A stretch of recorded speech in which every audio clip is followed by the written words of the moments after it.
भाजपचे माजी खासदार अमर साबळे आणि त्यांच्या कन्या वेणू साबळे यांच्या कंपनीत काम करणाऱ्या माजी कर्मचाऱ्यांनी त्यांच्यावर अतिशय गंभीर प्रकारचे आरोप केलेत.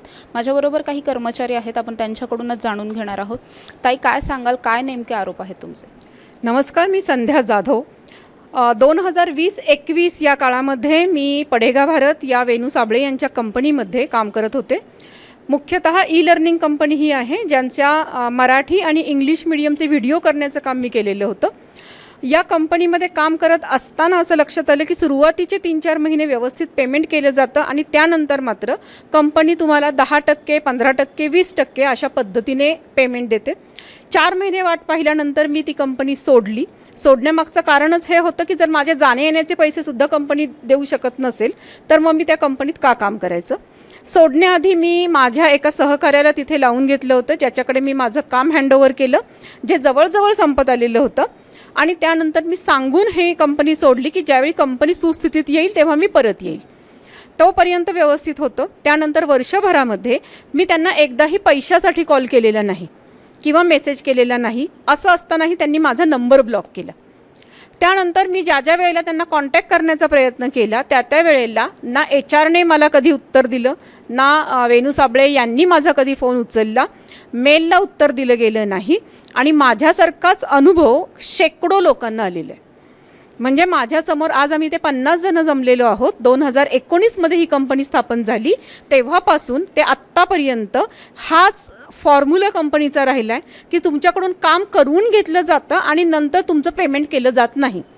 मग ही रक्कम कंपनीचे CEO म्हणून एक जण आहेत की ज्यांचे फडके सरांचे 5 लाख आहेत आणि तिथे साफसफाई करणाऱ्या ज्या मावशी आहेत त्यांचे 5-7 हजारसुद्धा कंपनीने थकवलेले आहेत. व्हेंडर्स आहेत ज्यांची देणी दिली गेलेली नाहीत. इव्हन त्या जागेचं भाडं दिलं गेलेलं नाही. जे चेक दिले गेले ते बाउन्स होत आहेत आणि म्हणून त्यांनीसुद्धा कंपनीविरुद्ध कोर्टामध्ये केस केलेली आहे.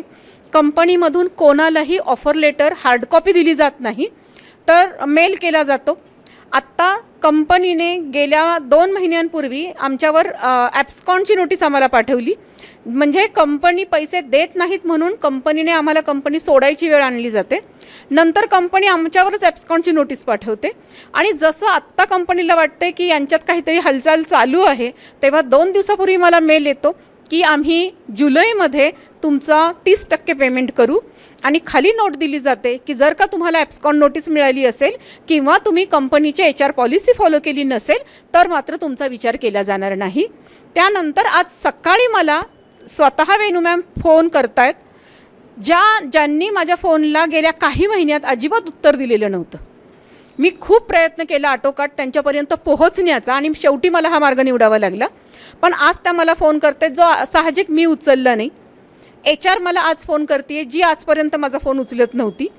आणि आत्ता त्यांचा मला मेल मिळतो आहे. 1 तासाभरापूर्वी मला मेल आला आहे आणि पर्सनल व्हॉट्सअपवर वेणू मॅमचा मला मेसेज आला आहे की उद्या संध्याकाळपर्यंत आम्ही तुमचं सगळं पेमेंट करतो, तुम्ही काही ॲक्शन घेऊ नका.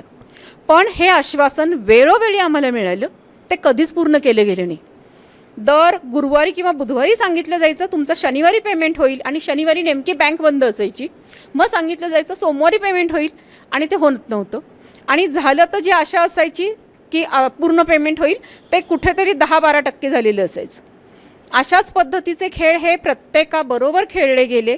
आणि म्हणूनच आमची आता मागणी आहे की करायचं असेल तर एक रकमी सगळं पेमेंट आम्हाला करा, नाही तर आम्ही आता आमच्यापुढे तुम्ही मार्ग ठेवलेला नाही, आम्ही तुमच्या घरासमोर येऊन बसू. आता दुसरा काहीच मार्ग तुम्ही आमच्यापुढे शिल्लक ठेवलेला नाही. रुग्यान वाधवा ॲज अन अकाउंटंट मी तिथं ऑलमोस्ट 11 मंथ मी तिथं जॉब केला. आणि ॲज अन अकाउंटंट म्हणून मी सर्व तिथले त्यांचे सुरुवातीपासून 2019पासून ते 2022पर्यंत त्यांचा आधी जो अकाउंटंट होता त्यांनी सर्व म्हणजे फक्त त्यांनी टॅली नावाचं एक पॅकेज घेतला होता आणि ते इन्स्टॉल करून फक्त ठेवलेलं होता. पण त्या अकाउंटंटने मात्र त्याच्यामध्ये काहीच एंट्री काही नाही, काहीच कोणतंही कार्य केलेलं नव्हतं. पण मी आल्यावरती सगळ्यात सिन्सिअरली मी तिथे काम केलं. परंतु तरी पण मला सगळं प्रोसेस कळालं की म्हणजे आता हे सॅलरी पण इथं होते, ती पण त्यांची डेट जी आहे ती 10 ते 15च्या मध्ये करतात. आणि त्याच्यातले पण जे पण रेग्युलर आहेत त्यांची करणार आणि जे नाही येणार त्यांचं नावच काढून टाकणार. आणि ही प्रोसेस जी आहे ती दर महिन्याला असंच व्हायचं. सॅलरीमध्ये जे लोक म्हणजे सोडून जायचे त्यांचे तर नावच कट करून टाकायचे आणि त्यांचे सॅलरी तर व्हायचेच नाही आणि त्यांचे ब्लॉक लिस्टमध्ये नाव टाकून द्यायचे. आणि HR जे आहेत ते रुपालीराम म्हणून ते तर कोणाचा फोनच रिस्पॉन्ड करत नव्हते. आणि दुसरी गोष्ट म्हणजे इथं जे पण लोक जॉईनिंग करायचे त्यांचे काहीच प्रोसेस नव्हते. त्यांना अपॉइंटमेंट लेटर हार्ड कॉपी नव्हती भेटत नव्हती आणि इवन कोणतीही डॉक्युमेंटेशनची प्रोसेस तिथं फॉलो होत नव्हती. फक्त ॲज अ HR तिथं कोणतंही काम जे आहे ते तुम्ही गेला तर तुम्हाला कोणतेही डॉक्युमेंट तिथं सापडणार नाही ॲज अ हार्ड कॉपी तिथं, की किती माणसं आजपर्यंत जॉईनिंग झाले, कोणाची डेट कधी कोणी जॉईन केलं ते तिथं फायलिंग नाही, काहीच नाही. आणि दुसरी गोष्ट म्हणजे सॅलरीचा तर पहिल्यापासून इश्यू होता. कधी 20%, कधी 25%, कधी 30% आणि ती पण रेग्युलर नाही. आणि लास्ट मोमेंटला मी जेव्हा मला आक्रमण कंप्लीट झालं आहे आणि मी रुपाली रामला सांगितलं की मैम मेरे से तो अभी होगा नहीं क्योंकि मेरा अभी 3 मंथ्स का रेंट अभी मैंने घर पे दिया नहीं है. 3 मंथचं माझं रेंट थकलं होतं आणि मुलाची फीज वगैरे पण भरायची होती, तेव्हा खूप प्रेशर आलं होतं. आणि अशा वेळेत मी सम्यक सरांना पण सांगितलं, वेणू मॅमला रिक्वेस्ट केली होती की मॅम असं इश्यू आहे. तरी पण ते म्हटले की ठीक आहे आम्ही काहीतरी करू, पण शेवटपर्यंत काहीच झालं नाही. आणि शेवटी मला ते ओनरनी मला ती लीगल नोटीस पाठवली की तुम्हाला 3 महिन्याचं तुमचं रेंट थकलेलं आहे, तुम्ही जर देऊ शकले नाही तर तुम्हाला मी काढून टाकणार. तर त्यामुळे मला तिथं जॉब सोडावं लागलं, नाहीतर मला काही जॉब सोडण्याची गरज नव्हती आणि मी आपलं काम सिन्सिअरपणे करत होतो. आणि शेवटी लास्ट मोमेंटला मला त्यांनी असं मेल पाठवला की ॲब्स्कॉन्डिंगचा मेल पाठवला. ॲब्स्कॉन्डिंग मेल टाकून आणि अशी अफवा माझ्या वरती पसरवली की या माणसाने तिथं अफरातफर केली आहे. अफरातफरीचा काय प्रश्न येतात प्रश्न केव्हा येतो, केव्हा लाखो करोडचे व्यवहार असतात तेव्हा. आणि ॲज अन अकाउंटंट सगळ्यांनाच माहीत आहे की मी कसं काम केलं, कसं केलं काय नाही. तरी पण असं जेव्हा त्यांनी माझ्यावर आरोप टाकला तेव्हा मी म्हणजे बोलण्याचंच मला काही हेच नाही राहिलं. तुम्ही घरी पण असं सांगितलं तर घरचे पण म्हटले की तुम्ही एवढं काम 11 महिने दिले, एवढं तुम्ही काम कष्टाने केलं आणि तुमच्याबरोबर यांनी असं केलं. शिफा धोटेकर मेरा नाम है और मैंने पढ़ेगा भारत में मेरे करियर की शुरुआत की थी बेसिकली. मतलब ऐसे टाइम पे मैंने ज्वाइन किया जब मेरा पढ़ाई मतलब आई वाज जस्ट स्टडिंग, तो मैं पढ़ाई कर रही थी उस वक्त मैंने ज्वाइन किया था. और मैंने सोचा कि चलो यहाँ पे स्टार्टअप है तो कुछ मुझे सीखने भी मिल जाएगा, नई एक्टिविटीज़ भी हो जाएगी, कुछ चीज़ें सीखने मिल जाएगी कुछ अलग अलग. तो वहाँ पे मुझे कभी मतलब ऐसे मैंने किसी भी काम के लिए कभी मना नहीं किया. कभी मुझे बोला गया कि सेल्स में कुछ मतलब it's just K multitasking kind of I was working in HR. But वो ऐसे था कि मुझे जो सीनियर्स है या फिर जो वेणु मैम है या फिर जो जिनकी बातें कि मतलब सैलरी कब होगी, सैलरी ऑफर लेटर्स कितने देने, जो बातें थी कॉन्फिडेंशियल इन्फॉर्मेशंस, वो मुझे नहीं पता थी. As an HR Maine as a junior वहाँ पे काम किया, रूपाली मैम के अंडर उनके साथ में काम किया, बहुत टाइम मैंने काम किया. बट सैलरी स्टार्टिंग में 4-5 महीना बस मुझे अच्छे से आई. कभी मुझे बोलते थे कि रिसेप्शन पे बैठो, कोई है नहीं. क्यों? क्योंकि रिसेप्शन ये बोल के गए कि सैलरी दे नहीं रहे तो छोड़ दिया, तो आप रिसेप्शन पे बैठो. तो मैंने रिसेप्शन पे बैठ के काम करना. वहाँ पे फिर लोगों को I was like Maine Apna engineering complete करके मैंने वहाँ पे सिर्फ काम किया. और आई वॉज नॉट मुझे ये नहीं चाहती थी मैं कि मेरे CV में ये आया कि मैंने यहाँ पे 6 महीने काम किया, 3 महीने काम किया और छोड़ दिया. तो बस उस वजह से मैंने वहाँ पे कुछ वक्त तक मेरे CV में आया, चलो मैं कुछ सीख जाऊँगी, चलो कोई बात नहीं, 5,000 रुपये स्टाइपेंड है, कोई बात नहीं. उसके बाद थोड़े टाइम के बाद बढ़ा दी 12,000. जब बढ़ाई तो तब दी ही कहा, अगर बढ़ाई है तो मिलनी भी तो चाहिए कि यार चलो 11,000 दी, 12,000 दी, मिली. बट कुछ नहीं.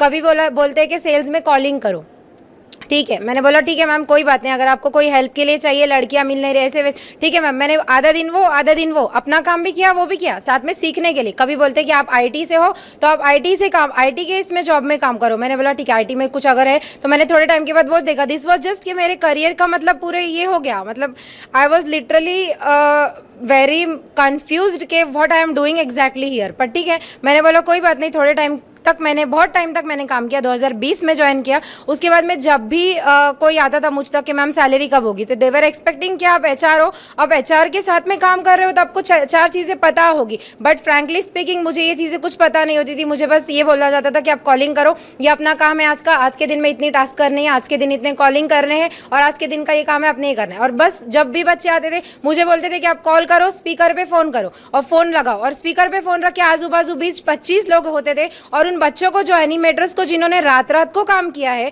इतनी मेहनत से नाइट शिफ्ट करवाई है, उनको मैंने बुलाया है। मुझे ऐसे लगता है कभी कभी कि कुछ उन लोगों ने मुझे तो ना बोल दिया हो कुछ, मतलब कि बाबा आप लोगों ने हमको काम लगाया, बट ज़रूरतमंद थे, हर कोई ज़रूरतमंद था। मैं अपनी बात नहीं करूँगी, यहाँ पे जितने थे सब ज़रूरतमंद थे। और ज़रूरतमंद ना हो अगर तो कोई नाइट शिफ्ट में काम नहीं करता। उन बच्चों ने अपने काम छोड़ के अपने पढ़ाई को कुछ एडजस्टमेंट्स करके उन लोगों ने रात में काम किया, और हमने उन लोगों को भी हायर किया। मैंने ही कॉल किए थे, मैंने ही बुलाया था लोगों को, बट मेरा ओवरऑल कुछ फ़ायदा नहीं हुआ। मुझे कुछ सैलरी नहीं मिला, जब बड़ा क्या है तब भी नहीं मिला। उसके बाद में फिर मैंने कुछ वक्त के लिए सैलरी के लिए 1 महीना, बीच में 1-2 महीना छोड़ा, तो फिर से मुझे कॉल आया कि आप आ जाओ, आपको सैलरी बढ़ा के देंगे। तो जब मैं आई उसके बाद भी 2 महीने ही सैलरी हुआ, उसके बाद फिर से नहीं हुआ। तो बस स्पीकर पे वो फ़ोन करते थे बीच में 10-15 लोगों को, और सामने कभी बात नहीं की उन लोगों ने कि मतलब आप आओ, कभी मीटिंग लेंगे, कभी सामने बैठ के बात करेंगे, कभी उनकी 4 प्रॉब्लम्स हम समझ सके और हमारी 4 प्रॉब्लम्स हम उनको डिस्कस कर सके। नहीं, क्यों?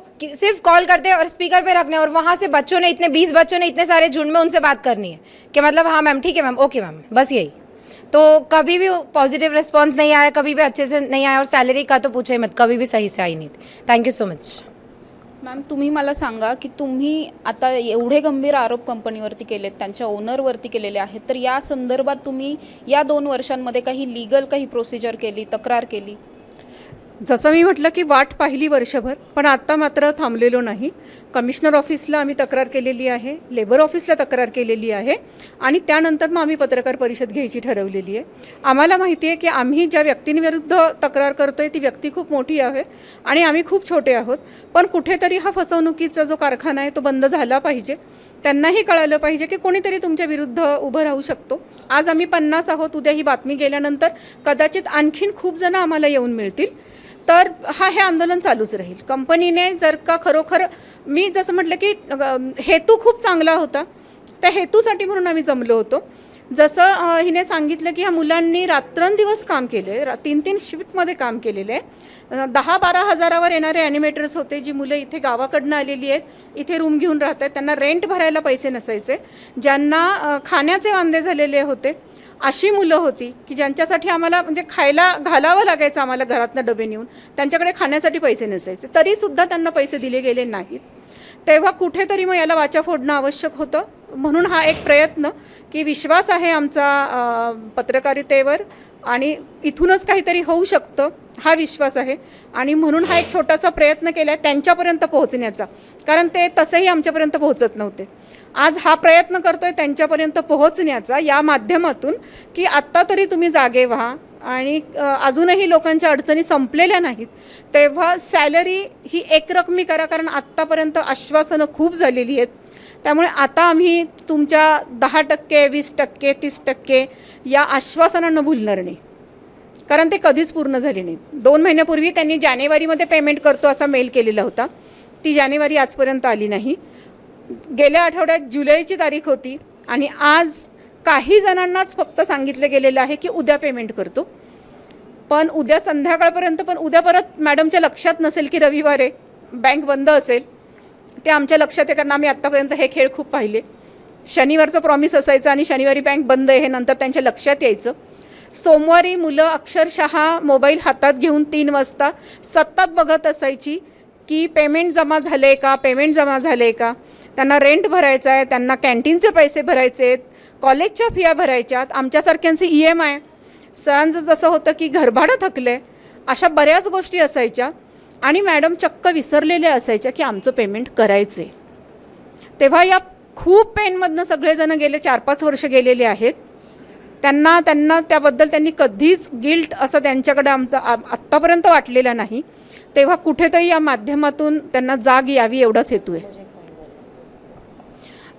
मैं लास्ट ईयर जब पेमेंट देने की बात हुई थी उस वक्त मुझे बोला गया था कि आप आप नोटिस पीरियड एंड ऑल सर्व करो तो आपको पेमेंट, इट वाज जस्ट कि 6 महीने का 7 महीने का पेंडिंग था एंड माय मैरिज वाज हेल्ड, मतलब मेरी शादी थी एंड मुझे ये बोला गया कि आपको देंगे, क्योंकि जस्ट बिकॉज मैंने अंदर में वेनू मैम से अंदर केबिन में जाके बात की थी और मुझे ये बोला गया था कि आपको देंगे।